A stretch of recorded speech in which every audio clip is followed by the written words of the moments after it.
போதும் போதும் போதும். நீங்க மெட்ராஸ் போய் படிச்சதெல்லாம் போதும். இனிமே பாத்திரம் தேய்க்கிறது, துணி துவைக்கிறது, வீடு துடைக்கிறது, சமையல் பண்றது, இப்படி வீட்டுக்கு தேவையானதெல்லாம் கத்துக்க. டாடி பாருங்க டாடி, 2 வருஷம் கோர்ஸ் தானே, சொல்லுங்க. அது வந்து என்ன நீங்க வெளியில தான் உங்க ராஜ்யமா, வீட்டுல அம்மா ராஜ்யம் தானா? ஏமா அக்கா படிக்கணும்னு ஆசைப்படுறான். இதே ஒரு ஆம்பளை பிள்ளையா இருந்தா இஷ்டத்துக்கு படிக்க வைப்பீங்கல்ல. இப்ப என்ன, உங்களுக்கு வீட்டுக்கு துணையா ஒரு ஆள் வேணும், அவ்வளவுதானே? நான் வேணா என் படிப்பு நிறுத்துறேன். ஆஹா, உனக்கு படிப்பு வரலனால நல்லா நடிக்க வருது. கரெக்ட், அப்படியே அம்மா மாதிரி.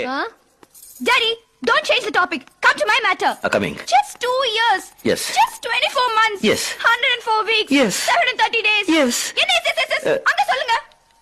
எஸ். 2 வருஷம் தானே, கொஞ்சம் படிக்கட்டுமே வசு.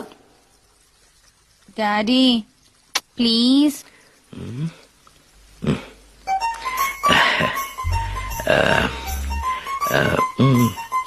வந்து